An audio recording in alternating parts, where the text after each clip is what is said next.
말씀의 제목은 인생의 중점이라는 제목으로 말씀을 나누도록 하겠습니다.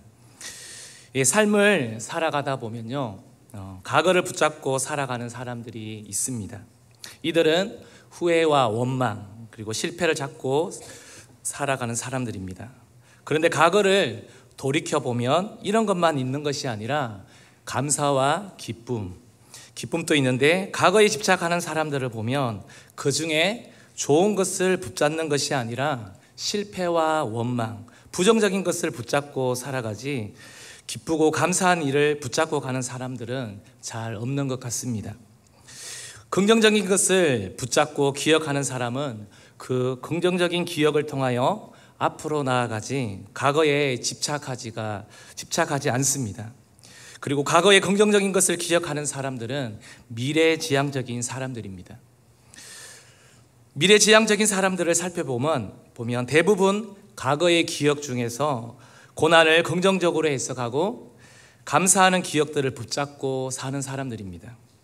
과거에 붙잡혀 사는 사람들은 미래에 대한 기대가 없기 때문이 아닐까 생각이 듭니다.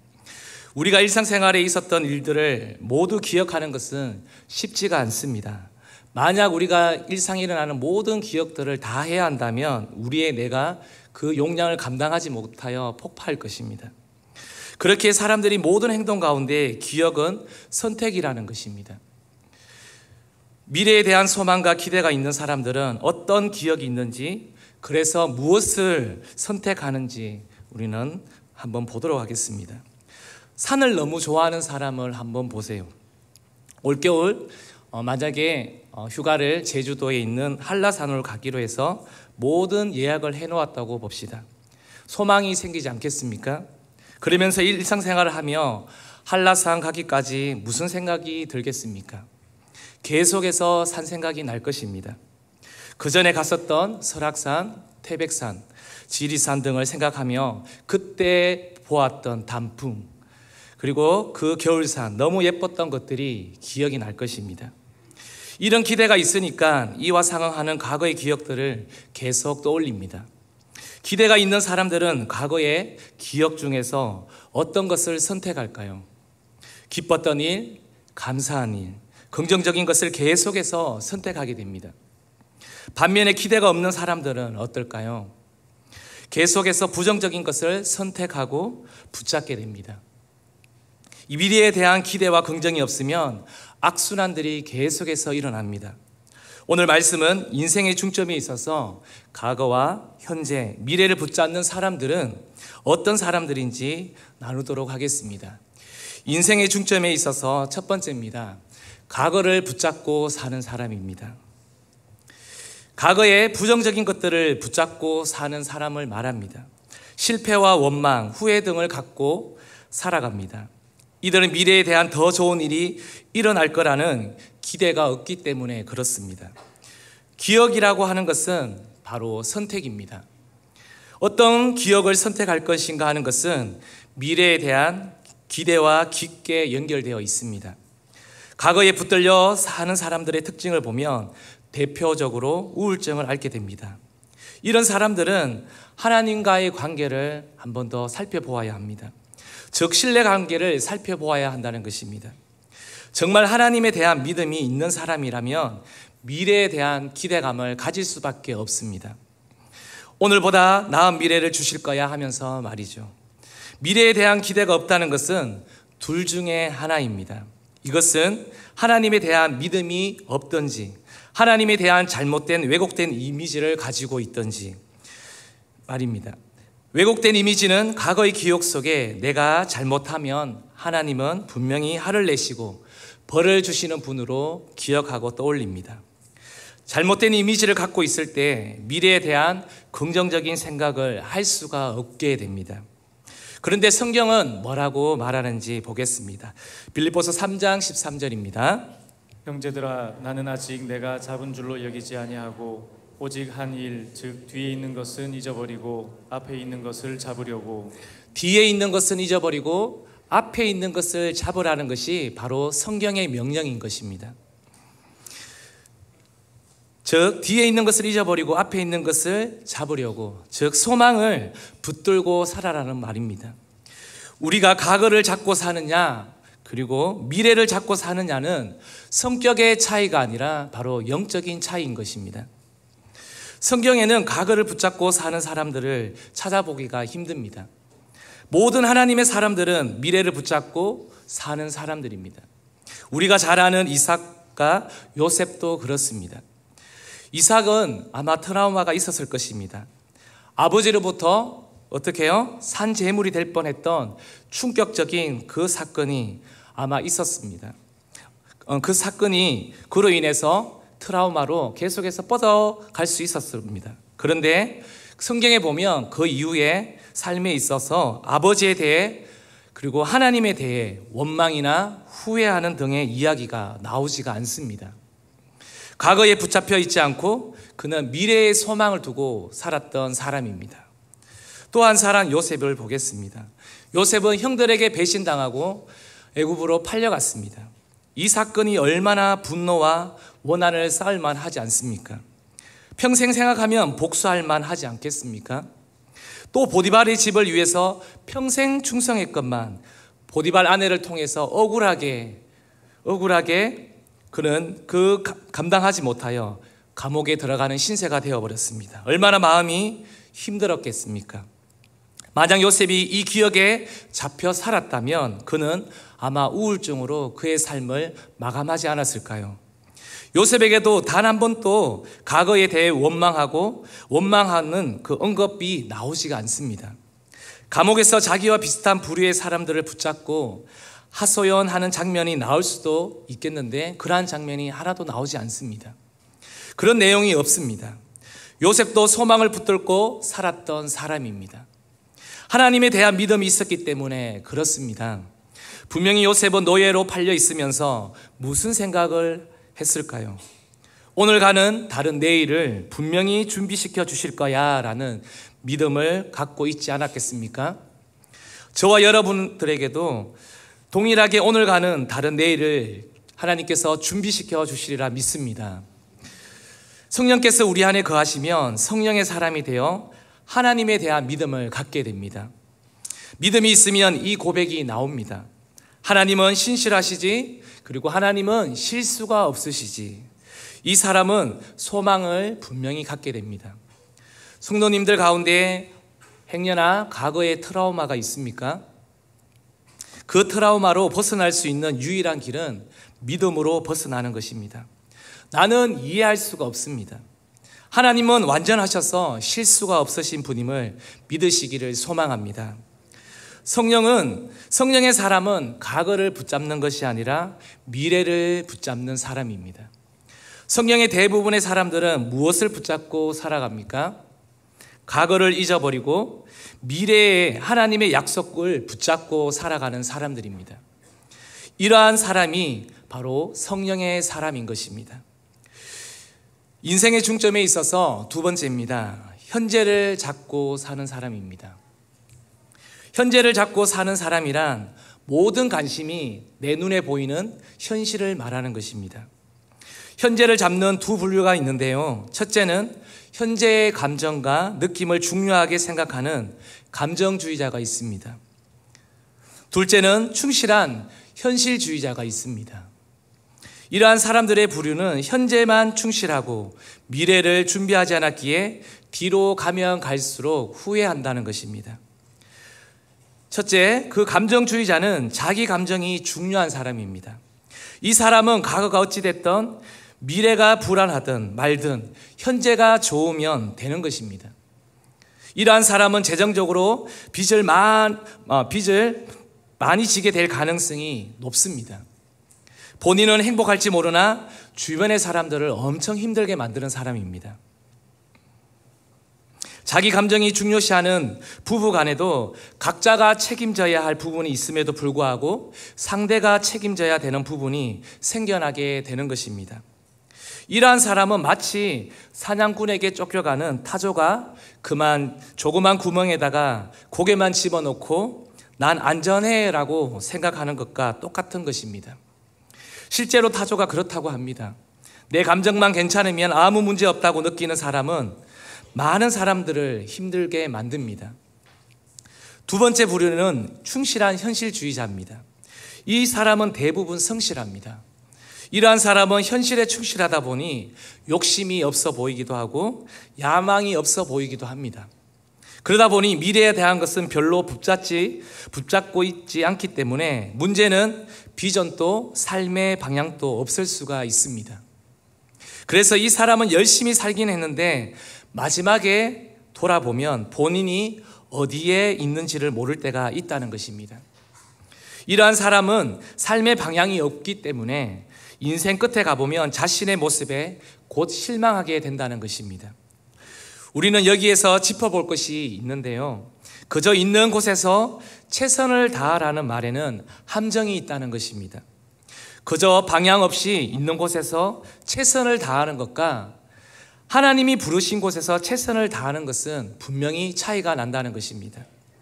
부르신 곳에서 최선을 다하는 것은 부르신 이가 누군지 알기 때문에, 그래서 그 표대가 무엇인지 알기 때문에 우리는 그 자리에서 성실과 최선을 다한다는 것입니다.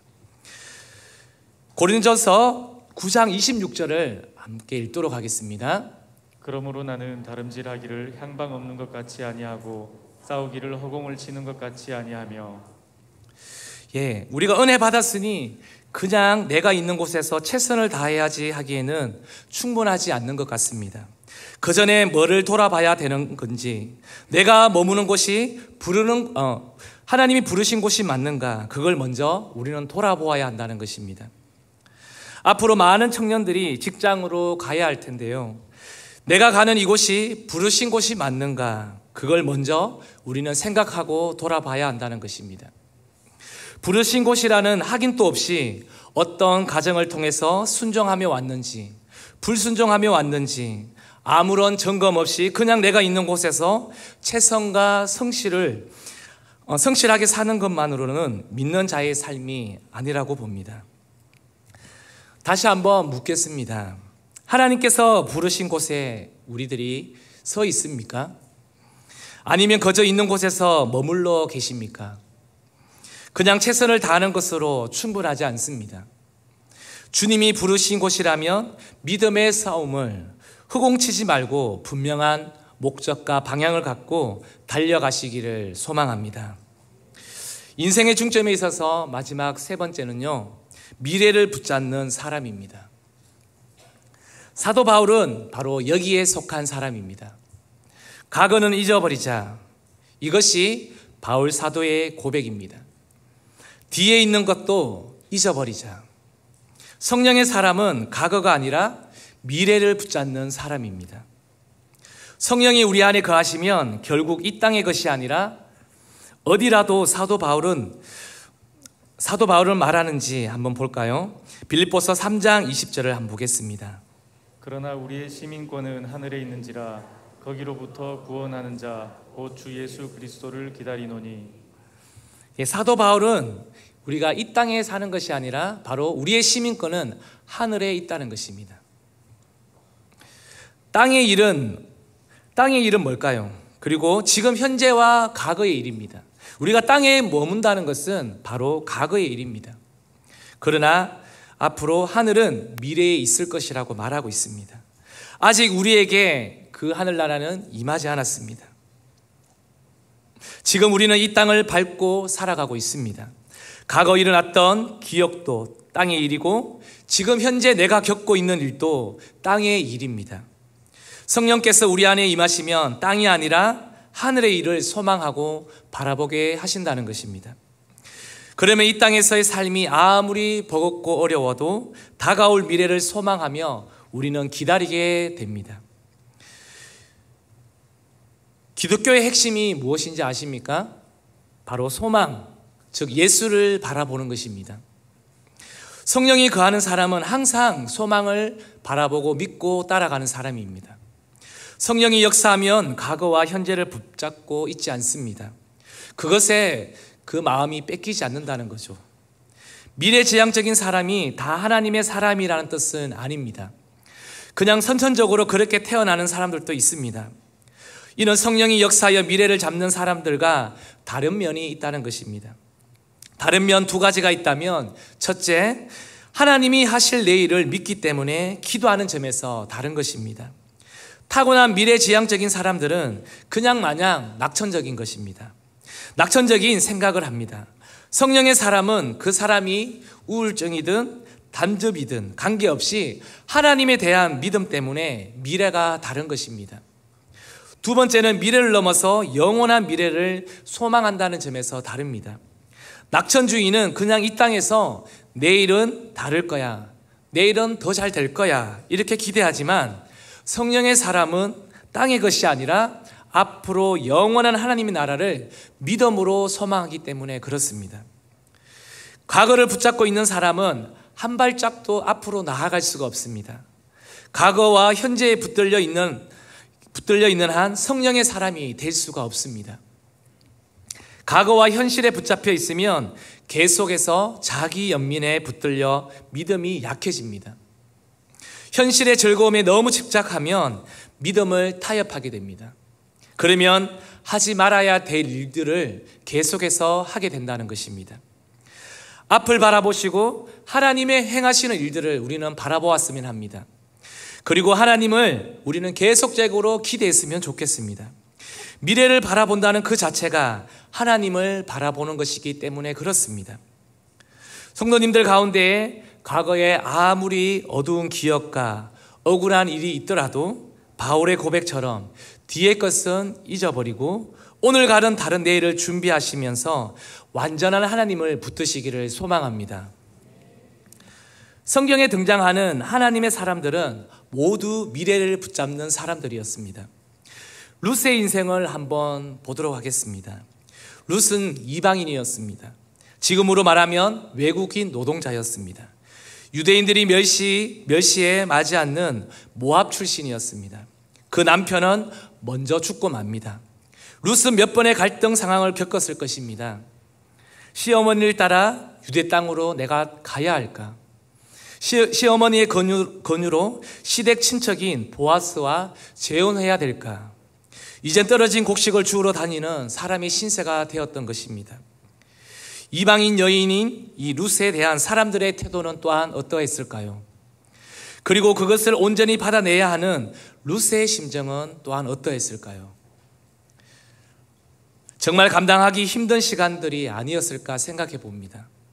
룻의 시어머니와 결별의 상황이 왔을 때 룻의 결심을 우리는 한번 볼까요? 룻기 1장 16절에서 17절 그 유명한 고백이 나옵니다. 우리 같이 읽도록 하겠습니다. 룻이 이르되 내게 어머니를 떠나며 어머니를 따르지 말고 돌아가라 강권하지 마옵소서. 어머니께서 가시는 곳에 나도 가고 어머니께서 머무시는 곳에서 나도 머물겠나이다. 어머니의 백성이 나의 백성이 되고 어머니의 하나님이 나의 하나님이 되시리니 어머니께서 죽으시는 곳에서 나도 죽어 거기 묻힐 것이라. 만일 내가 죽는 일 외에 어머니를 떠나면 여호와께서 내게 벌을 내리시고 더 내리시기를 원하나이다 하는지라. 저는 이 대목을 보면서 룻의 그 신앙을 보았습니다. 얼마나 대단했는지 볼 수 있습니다. 아마 이 시대 때는 더 하리라고 생각되는데, 어떻게 시어머니를 대하는 것이 쉽지 않았을 텐데 어떻게 이렇게 확실한 고백을 할 수 있었을까요? 어머니의 백성이 나의 백성이 되고 어머니 하나님이 나의 하나님이 되십니다. 내가 죽는 일 외에 어머니를 떠나면 여호와께서 내게 벌을 내리시고 더 내리시기를 원하나이다. 어떻게 룻이 이런 고백을 할 수 있을까요? 룻의 시어머니 나오미가 이러한 삶을 보여주었기 때문에 아마 룻이 이런 고백을 할 수 있었지 않을까 생각해 봅니다. 그런데 당당히 그는 어머니가 믿는 하나님을 선택하며 따라갑니다. 룻이 과거에 남편이 죽고 이젠 시어머니와 작별하는 시간을 가져야 함에도 과거에 좋지 못한, 어떻게 내 인생에 이런 일이 벌어졌지 하며 원망하고 다시 예전에 모압 땅에서 섬기던 신을 쫓아갈 수 있었지만, 룻은 시어머니 나오미와 절대적인 신뢰 관계가 있었다는 것입니다. 룻은 자신의 신세와 시어머니에 대한 불평과 현실을 탓하는 대목을 성경 이후에 계속해서 찾아볼 수가 없습니다. 내 인생에 행하신 일 내가 다 이해할 수 없지만 여전히 하나님은 실수가 없으셔라고 시어머니를 통해 여호와 신앙에 대해 어깨너머로 경험했을 것이라고 저는 생각이 듭니다. 저는 룻이 이런 고백을 하지 않았을까 또 이 성경을 준비하면서 말씀을 준비하면서 보게 되었습니다. 나는 이해할 수가 없지만 결국 이해할 수 있는 날이 올 거야. 지금은 이해할 수 없을지라도 말이지. 이것이 룻의 고백이 아니었을까요? 바로 어떤 조건도 따지지 않고 어머니의 하나님이 나의 하나님이면 그것으로 충분하다고 여겼던 신앙이 바로 룻의 신앙이었습니다. 결국 그는 과거와 현실에 붙잡혀 있지 아니하고 나오미가 믿었던 그 하나님을 붙잡는 믿음과 미래를 잡았을 때에 메시아의 족보에 올랐습니다. 또한 다윗의 정조 할머니로서 명예와 예수 그리스도의 조상으로서의 영광도 얻게 되었다는 것입니다. 과거에서 벗어나는 것도 하나님에 대한 믿음이고요, 미래를 소망하는 것도 하나님에 대한 믿음에서부터 나온다는 것을 믿으시기를 바랍니다. 왜 우리가 과거로부터 헤어나오지 못하는 과거의 묶임이 있는가 돌아보시면서 이것을 들고 우리는 하나님 앞에 끊임없이 물어야 합니다. 여호와 앞에 나아가야 한다는 것입니다. 비록 내가 이해할 수 없는 상황 가운데 있고 내가 큰 고통과 슬픔 가운데 있지만 하나님은 여전히 실수가 없으시다는 것입니다. 하나님은 완전하시다는 것입니다. 이렇게 고백하며 나아갈 때 성령께서 우리 안에 역사하실 줄로 믿습니다. 과거를 잡고 사는 사람들에게 우울한 마음만 기다리고 있겠지만 미래를 잡고 사는 사람의 미래에는 실수가 없으신 하나님의 놀라운 계획을 갖고 계신다는 것을 우리는 믿고 따라가야 한다는 것입니다. 바울의 이야기처럼 뒤에 있는 것을 잊어버리고 앞에 있는 그리스도의 푯대를 붙잡고 미래를 붙잡으시는 믿음의 성도님들이 다 되시기를 소망합니다. 우리의 삶 가운데 기억하기 싫고 지우고 싶은 기억들이 있으시지 않습니까? 성경에는 다윗이 바세바의 간음죄로 인해 낳은 죽은 아이가 대표적으로 상징하고 있습니다. 다윗에게 어린아이는 어떻게 보면 내 죄의 결과입니다.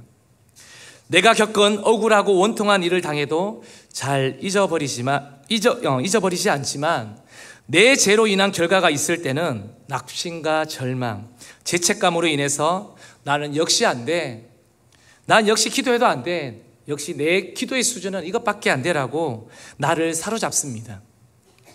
자신을 한탄하고 인생의 과거에 사로잡혀 있으면 그 다음에는 소망을 갖기가 어렵습니다.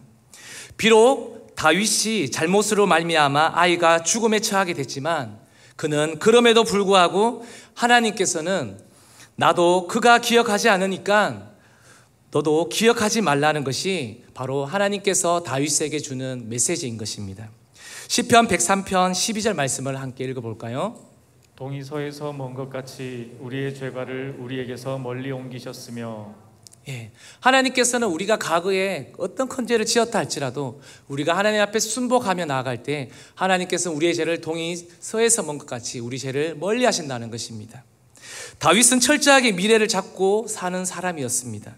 비록 죄로 인해 낳은 아이가 아직 살아있을 때는 하나님께 살려주실지 모른다는 미래가 그에게 있었지만 미래를 붙잡았기 때문에 금식도 하며 기도했지만 아이가 죽고 나니까 바로 그 생각을 정리하게 되었습니다.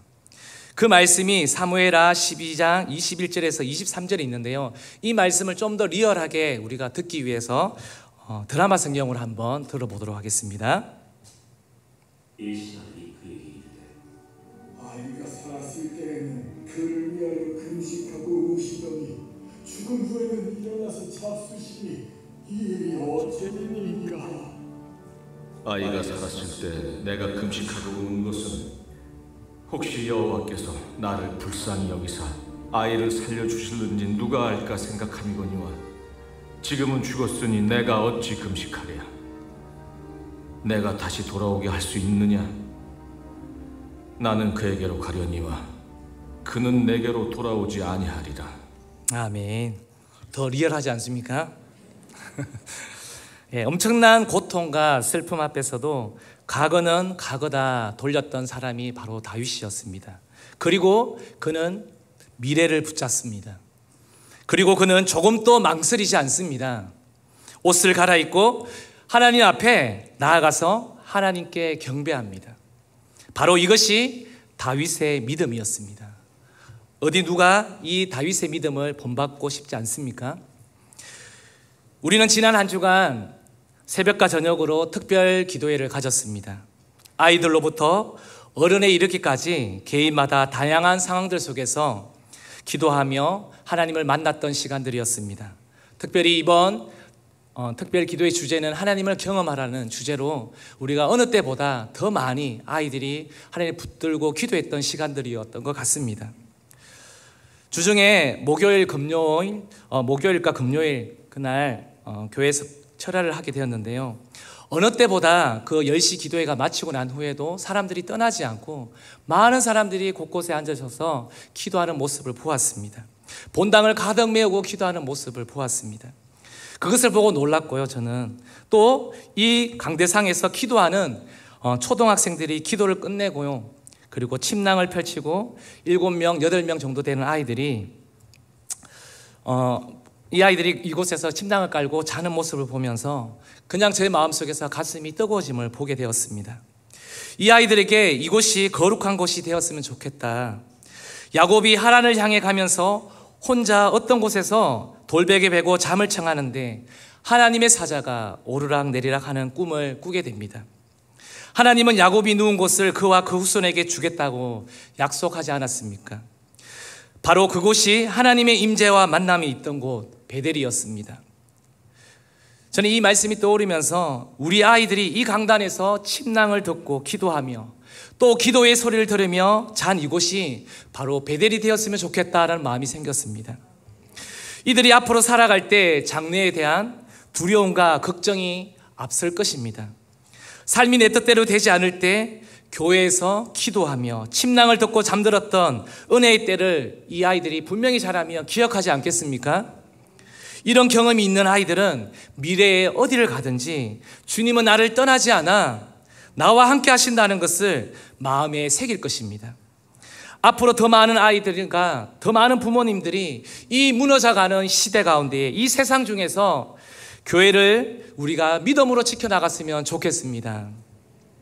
제자비전 아이들이 특기를 마치며 간증문을 받아보았습니다. 어느 때보다 하나님을 경험하기 위해 간절히 사모했던 것을 그 간증문을 통해서 볼 수가 있었습니다. 그 내용들 가운데 진짜 이번만큼은 하나님을 만나기 위해서 작정하고 매달렸다는 그 내용들이 처음부터 나왔습니다.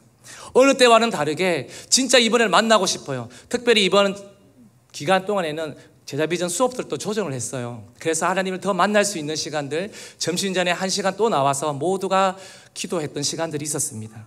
그래서 모두가 하나님을 찾고 구했던 시간들이 참으로 기억이 납니다. 그런데 진하게 만나지 못한 것 같다는 친구들도 있었습니다. 그렇게 사모하고 가슴치며 찬양하고 했는데 그런데 내용 가운데는 좀 아쉽지만 못 만난 것 같아요 하는 이런 내용들이 적혀 있었습니다. 그 내용을 보면서 참 가슴이 뭉클해졌습니다. 그러면서 다음에는 더 큰 기대와 더 큰 하나님의 은혜가 부어주실 거라는 기대가 있었습니다. 저는 이것이 미래를 준비하는 사람들의 모습이 아닐까 생각이 들었습니다. 우리 아이들 가운데 이러한 마음이 있다는 것이 인생에서 중요한 것을 붙드는 계기가 되었음에 얼마나 감사했는지 모릅니다. 특별 기도회는 마쳤습니다. 그런데 아직도 여전히 해결되지 못하고 나를 사로잡고 있는 것은 결국 과거의 사람이 되게 하는 것입니다. 과거의 부정적이고 고통과 억울함, 아픔과 그 아픔을 우리가 의지적으로 잊으시기를 바랍니다. 어떤 것을 기억하느냐는 내 몫이며 내 선택인 것입니다. 하나님께서 믿는 자들에게 다른 내일을 허락하십니다. 오늘 가는 다른 미래를 주실 줄로 믿습니다. 내게 일어난 과거 잡고 있어봐야 달라질 것이 하나도 없습니다. 이미 일어난 일은 어찌할 수가 없습니다. 우리의 영혼만 병들 뿐입니다. 하나님께서 반드시 새 일을 행하실 것입니다. 하나님께서는 우리를 향한 놀라운 미래를 가지고 계십니다. 각 가정마다 하나님께서는 가지고 계십니다. 우리 교회를 향해서, 이 나라를 향해서, 이 세계를 향해서 하나님의 분명한 뜻이 있다는 것을 우리가 기억하시기를 바랍니다.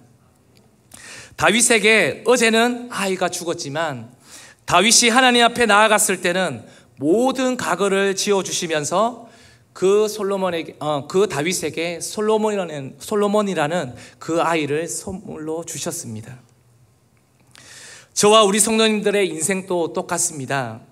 이번 특세 누구보다 힘든 상황 속에서 부르짖고 간구했는데 응답이 없는 것 같아 실망하고 계십니까? 아니요. 우리의 기도와 간구는 계속해서 되어집니다.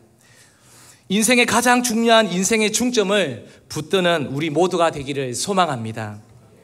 저는 요즘 우리 담임 목사님의 설교가 더욱더 은혜가 되어지고 도전을 받습니다. 성령님께서 담임 목사님을 통해서 메신저가 되어주셔서 우리 교회 성도님들의 형편과 처지를 너무 잘 아십니다. 그래서 그 강단에서 나오는 그 메시지가 얼마나 우리의 가슴을 치는지요, 저의 가슴을 치는지요, 도전이 되어집니다. 저와 성도님들이 안락에 머무르지 않도록, 또한 도통 육으로만 살려고 하는 우리 인생에게 영적으로 반응하도록 일깨워 주십니다. 미래의 성령의 능력으로 살아내어 하늘의 소망을 살도록 계속해서 담임 목사님께서 말씀을 가지고 도전을 주십니다. 얼마나 하나님께서 말씀에 기름 부음을 주시면 벌써 30편의 설교를 다 준비하셨다고 하십니까? 저에게도 이런 은혜가 있었으면 좋겠습니다. 가을 특세는 지났습니다. 3년 작전 기도회는 그렇지만 계속 진행 중입니다. 하나님 앞에 나아가셔서 의지적으로 불행한 과거를 잊어버리시고 또한 선택하시고 바울과 같이 앞에 있는 하나님의 계획을 붙잡아 부름의 상을 위하여 달려가는 저와 우리 믿음의 성도님들이 다 되시기를 소망합니다. 아멘. 우리 말씀을 생각하시면서요, 우리 하늘 소망 이 찬양을 하나님 앞에 찬양하도록 하겠습니다. 우리 찬양팀 나오셔서